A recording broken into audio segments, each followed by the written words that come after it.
사도신경으로 신앙 고백합니다. 나는 전능하신 아버지 하나님 천지의 창조주를 믿습니다. 나는 그의 유일하신 아들 우리 주 예수 그리스도를 믿습니다. 그는 성령으로 잉태되어 동정녀 마리아에게서 나시고 본디오 빌라도에게 고난을 받아 십자가에 못 박혀 죽으시고 창사된 지 사흘 만에 죽은 자 가운데서 다시 살아나셨으며 하늘에 오르시어 전능하신 아버지 하나님 우편에 앉아 계시다가 거기로부터 살아있는 자와 죽은 자를 심판하러 오십니다. 나는 성령을 믿으며 거룩한 공교회와 성도의 교제와 죄를 용서받는 것과 몸의 부활과 영생을 믿습니다. 아멘. 510장 찬송합니다. 510장.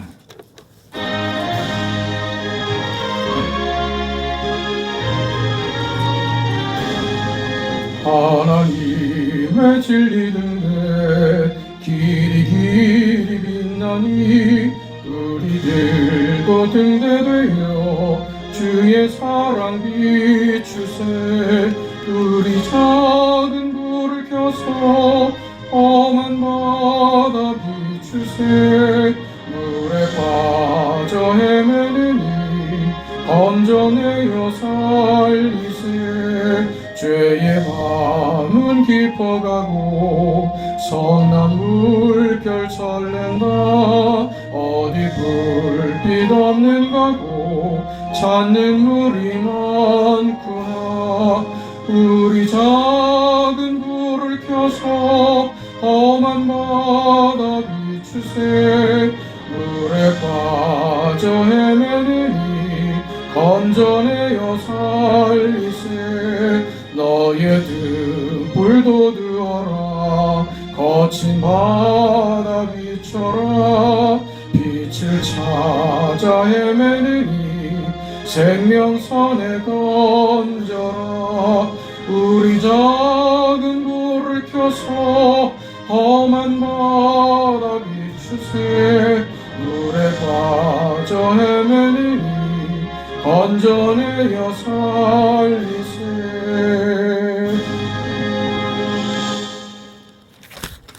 우리 하나님의 말씀 사도행전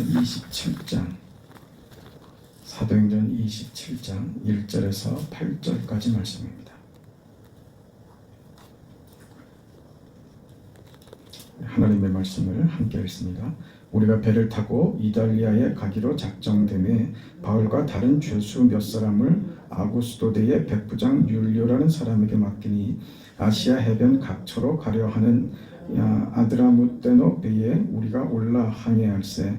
마게도냐의 데살로니가 사람 아리스다고도 함께하니라.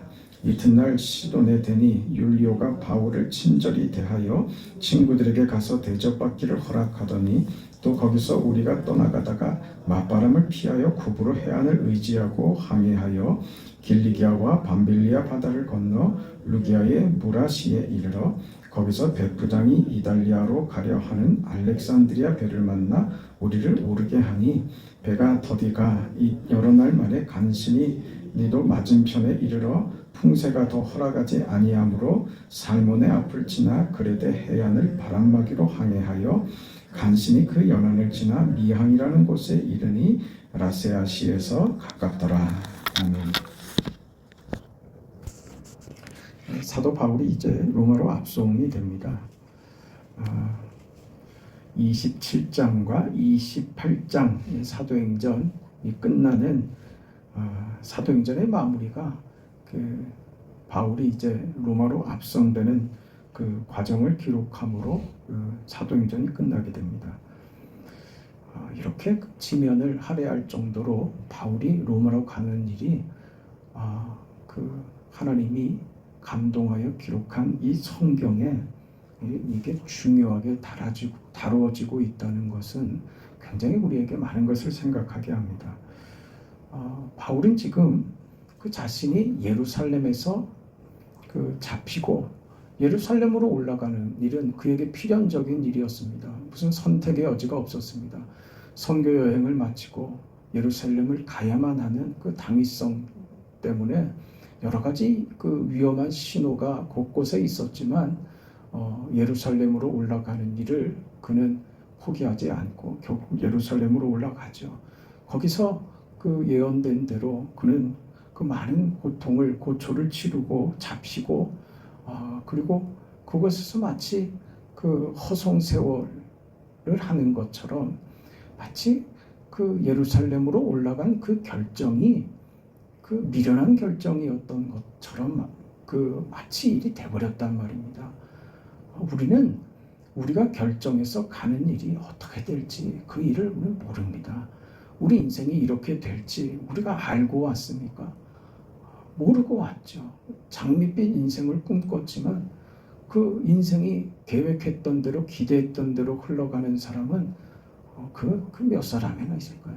더군다나 우리가 믿음으로 살아가는 우리 인생에 정말 그 계획한 대로의 그 걸음이 아니고 정말 뜻밖의 상황들을 우리가 많이 만난다라고 하는 것을 우리 인생 살면서 다 경험하고 고백을 하고 그러면서 내 인생이 이렇게 온 것이 무슨 의미이고 인생이 무슨 가치가 있는가 하는 것을 자기 인생을 돌아보면서 우리는 많은 생각을 하게 될 겁니다. 오늘 이 바울의 결심이 정말 그는 그 복음으로 한 결정이고 올바른 결정이고 그래야만 하는 결심을 그는 굽히지 않고 했지만 그가 겪고 있는 현실은 그의 열심이나 진심이나 그가 가지고 있는 그가 담고 있는 복음의 위대함에 비춰봐서는 그것을 안고 사는 인생이 정말 너무 초라해지고 대접받지 못하고 너무 어려운 길을 가더라고 하는 것이 우리는 그것이 참 이해하기 어렵습니다. 오늘도 우리가 그 내용을 우리가 알고 있으니까 바울이 예루살렘에서 잡혀가지고 결국 지금 내가 가이사 앞에 가야 되겠다. 네가 로마도 보아야 할 것이다 라고 하는 그 계시의 말씀과 그 자신이 그렇게 소원하는 대로 로마에 가서 그 세계의 심장 아닙니까? 당시 로마 제국 시대에 그 세계의 심장인 로마에 가서 복음의 폭탄을 던지리라고 하는 그건 어찌 보면 예루살렘으로 가야 하는 것이 마땅한 것이었던 것처럼 로마의 마지막으로 복음을 가지고 가서 복음을 전하는 일은 그에게 있어서는 바울 사역의 정점이라고 할 수 있을 겁니다. 그래서 마땅히 그는 로마에 가기를 당연히 원했고 그 바울의 기대나 바울의 소원은 그 마땅한 것이었습니다. 그래서 로마로 가죠. 그런데 일반적인 시각에서 볼 때 지금 바울이 로마로 압송돼서 가는 로마로 복음을 가지고 가는데 무슨 승전가로 가는 게 아닙니다. 무슨 멋지게 입성하는 게 아니고 죄수의 몸으로 잡혀가더라 말이죠. 그 가는 길도 우리가 이제 계속 볼 것이고 또 우리가 다 알고 있는 대로 그 길이 얼마나 어려웠는지 그 항해 길이 얼마나 어려웠는지 그 바울이 그 하는 이야기를 그 사람들이 듣질 않았죠. 그래서 많은 그 어려움들을 고생을 더 사서 하고 하는 그 결과를 받았습니다. 이 길을 우리가 볼 때 일반적으로 세상적인 그 시선으로 바라볼 때 지금 바울은요 이미 잡힌 것으로 실패한 인생이며 더 깊은 실패로 가는 것으로밖에 안 보인단 말이죠. 죄수의 몸으로 로마로 그 잡혀가는 일이 무슨 대단하고 위대해 보이겠습니까? 참 실패한 인생으로 그 인생이 이렇게 이제 끝나는구나 하는 것으로 너의 열심과 너의 진심이 복음을 향한 너의 그 헌신과 그 마음이 너의 인생에 도대체 뭘 가져다 줬냐? 이렇게 물을 때 세상이 물을 때 세상은 거기서 절망적인 답밖에 찾을 수 없는 그런 모습이 지금 바울이더라 이거죠. 오늘 우리 그 바울이 계속 잡혀서 예루살렘에서 잡혀가지고 지금 로마로 잡혀가는 이 모든 내용 속에서 우리는 똑같은 시선을 가지고 그래서 이 로마로 그 압송되어 배를 타고 가는 이 길을 우리가 그 똑같은 시선으로 보게 됩니다. 그 가이사랴로부터 해서 배를 타고 지금으로 말하자면 키프로스 지역을 끼고 돌아서 가다가 그 맞바람이 불어서 어려움을 겪고 태풍을 만나서 배가 파손이 되고 멜리데라는 섬에 내리는 데까지가 이제 27장의 내용입니다. 여기서 그 우리가 지난 26장에서 계속 봤던 대로 신앙이 무엇인가, 잡혀있는 바울의 그 모습에서 신앙인의 모습을 무엇으로 살폈는가 하면 선포라고 했습니다. 그의 인생은, 그의 신앙의 삶은 선포적이었다 그랬습니다. 여기서 말하는 이 선포라고 하는 것은 고함 지르는 것으로 말하는 것이 아닙니다. 한번 그 정답 얘기하는 것을 말하는 것이 아닙니다. 고함을 질러서 어떤 내용을 전하면 되는 것이 아니고 선포적이다라고 하는 말을 할 때는 자신이 믿는 것에 자신의 인생을 거는 거예요. 자신의 인생을 자신이 믿고 자신이 고백하는 것에, 자기 고백에 자기 인생을 맡기는 것이 바로 선포라는 말입니다. 예를 들어서 결혼과 같은 거죠. 결혼식을 하면 서약을 하죠. 우리가 교회 안에서도 임직을 할 때 반드시 서약을 합니다. 어떤 직분을 맡을 때 서약을 하죠. 네? 직분에 높고 낮음이 없고 가볍고 중한 그것이 없죠. 그래서 우리는 그 임직을 할 때 서약을 합니다. 그 서약을 왜 합니까? 서약을 왜 합니까? 서약은 하나의 선포인 거예요. 내가 이렇게 이 직분에 내가 결혼을 하면서 결혼 서약을 하죠. 그 선포하는 것입니다. 많은 사람 앞에서, 공중 앞에서 서약을 하는 것입니다. 나는 이 사람을 아내로 맞아서, 나는 이 사람을 내 남편으로 맞아서 검은 머리가 팥불이 될 때까지 행복할 때나 슬플 때나 건강할 때나 약할 때나 어느 때든지 배신하지 않고 그 고난과 기쁨을 함께하기로, 평생을 함께하기로 서약합니다. 이런 거죠. 그 결혼식의 그 서약이 무슨 의미입니까? 그 말 한 번 하는 것으로 그저 순서에 있는 것으로 끝나는 겁니까? 그게 과정입니까? 결혼을 해야 되기 때문에 하는 과정인 겁니까? 그걸로 끝입니까? 아니죠. 서약은 그것에 그 공포하는 데 의미가 있는 게 아니라 이제 결혼식을 해서 부부가 됐으면 그렇게 살아내야 하는 것에 의미가 있는 것이죠. 선포는 사는 겁니다. 그 약속대로 그 선포에 자기 인생을 거는 것이죠. 우리가 교회 안에서 어떤 직분을 받아서 서약을 하는 것은 그런 겁니다. 그렇게 살겠습니다. 그렇게 하나님 앞에 선포적 삶으로 선포한 대로 그렇게 살겠습니다. 하나님 앞에 그저 고함 한번 지르고 옳은 소리 정답 한번 외치는 것으로가 아니라 그 인생을 살겠습니다. 내가 좋든 싫든, 내가 원하는 상황이든 원치 않는 상황이 됐든 나는 그렇게 살겠습니다 라고 선포하는 것이죠. 세례도 그렇지 않습니까? 나는 예수를 믿고 하나님의 백성이 된 것을 사람들 앞에서 나는 선언합니다. 이게 예수 믿는 세례죠. 예수님의 이름으로 받는 세례죠. 어느 곳에서나 어떤 형태서나 어떤 형편에서나 내가 살아있는 한 나는 예수 믿는 자로 살 것입니다. 이게 세례죠. 이걸 서약하고 이게 공포인 것이고 이게 선포인 것이고 그것은 삶으로 증명해야지 되는 약속인 거죠. 그런데 이게 오늘 시대에는 자꾸 그 공갈빵처럼 돼버렸단 말이죠. 그죠? 우리의 어떤 다짐이나 선포나 서약이니 하는 것들이 그냥 그 명분만 돼버리고 고함 지르는 게 되고 그 뒤에 숨더라 이거죠. 말 한마디 하고 그걸로 다 그 셈을 다 치러내려고 한단 말입니다. 사는 건 어려운 겁니다. 그렇게 살아내는 것은, 우리가 아는 것은 누구나 할 수 있는 겁니다. 아는 것이 중요한 것이 아닙니다. 아는 대로 살아내는 것이 우리 실력인 것이지, 아는 것은 사는 것으로 증명이 돼야지, 아는 것으로는 아무 증명이 안 됩니다. 우리가 예수를 믿는다라고 하면서 그렇게 살지 않는다면 그 믿음은 껍데기인 겁니다. 그렇게 살지 않는, 그 선포한 대로 서약대로 살지 않는 그 믿음은 껍데기입니다. 그건 내용이 없는 형식은 의미가 없는 것이죠.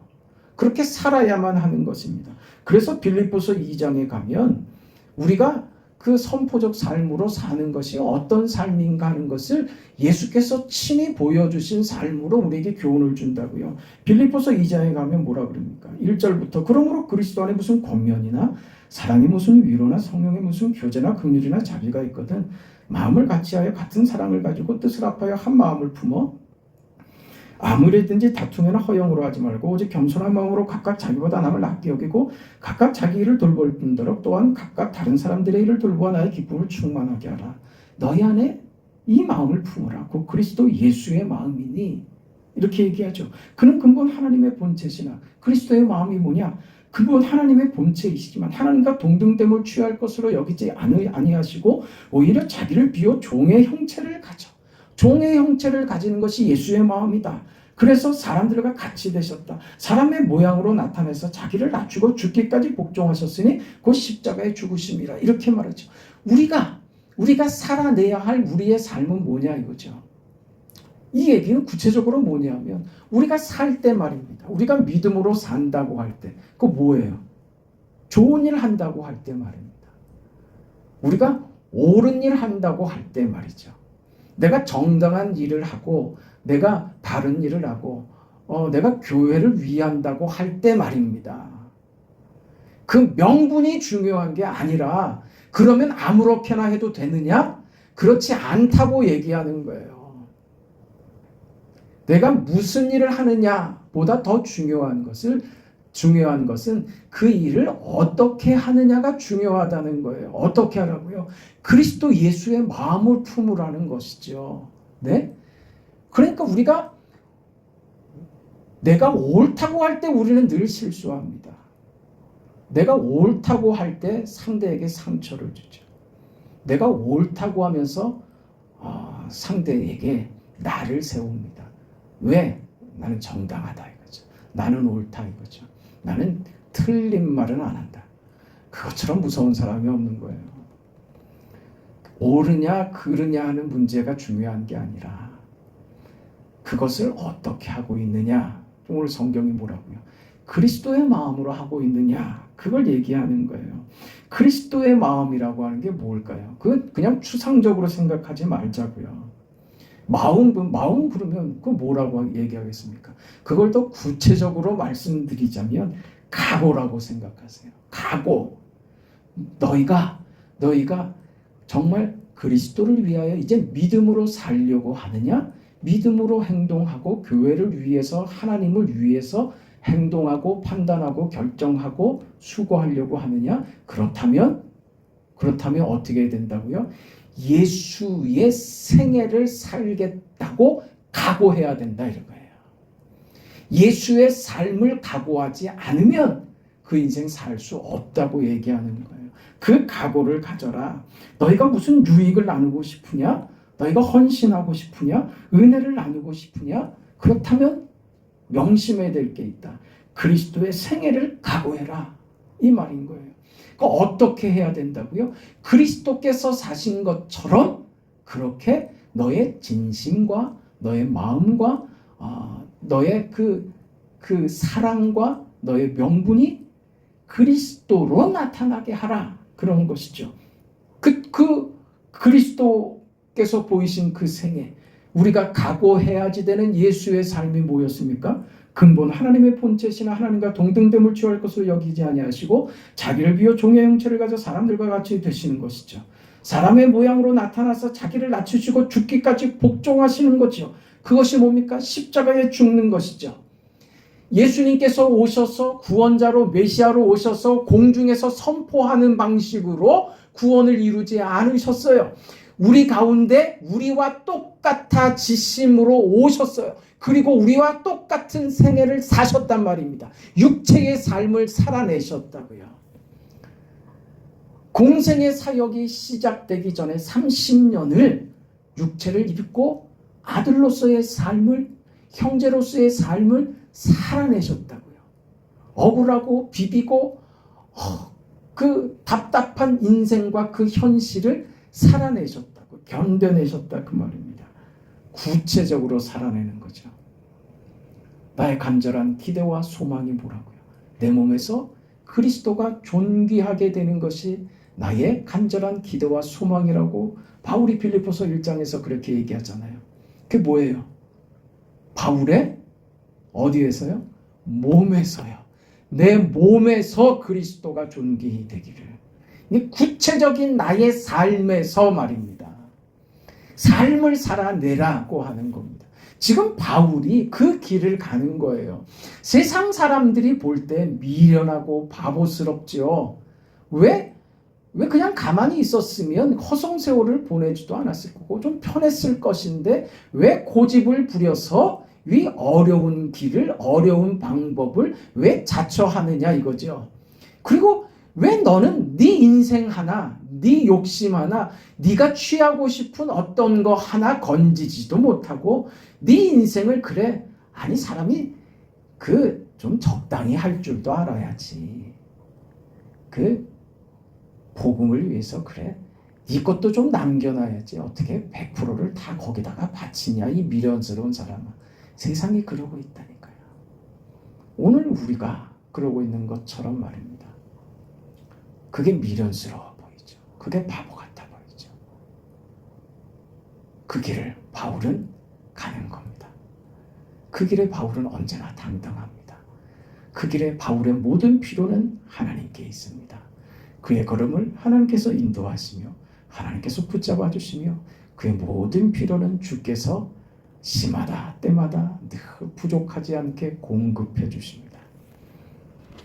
여러분, 어느 분이 그런 얘기를 하시는데 누가 얘기했나? 가수 박진영 씨가 그 얘기를 했나? 누군가 그 얘기를 했던 것 같습니다. 그 말 참 옳은 말입니다. 자기는 일을 하면서 평생 돈을 어떻게 벌까에 대한 고민은 한 번도 해본 적이 없다 그래요. 그 맞는 말입니다. 열심히 사는 그 인생이 먹고 사는 문제, 돈을 벌고 하는 문제를 포함시켜 버리죠. 그러니까 돈 벌려고 인생을 사는 게 아니라 자기 인생을 부지런히 사니까 그냥 물질은 따라오더라는 것이죠. 거기에 메인적이 없었다. 오늘 우리 인생이 어찌 세상을 살아가는 사람들의 고백보다 못해서야 되겠냐 이거죠. 우리는 먼저 그의 나라와 그의 의를 구하라. 그러면 이 모든 것을 너에게 더하시리라고 하는 하나님의 약속을 받고 사는 사람들입니다. 우리가 내거는 어떤 구호도 어떤 진심도 어떤 마음도 십자가보다 중요한 것 없습니다. 그리고 말로 되는 것 아닙니다. 십자가를 우리 등에 어깨에 짊어지고 주께서 살아가신 그 길을 영광스럽게 걸어갈 때만 우리 인생이 복되다는 것을 알게 될 것이고 그 길에 하나님께서 우리 인생을 어떻게 다루시는지 그 약속하신 하나님의 그 언약이 내 인생에 어떻게 펼쳐지는지 그때야 보게 될 겁니다. 그렇지 않을 때는 우리는 먹고 사는 일에 언제나 매여서 아등바등 사는 삶을 죽을 때까지 그렇게 살다 갈 거예요.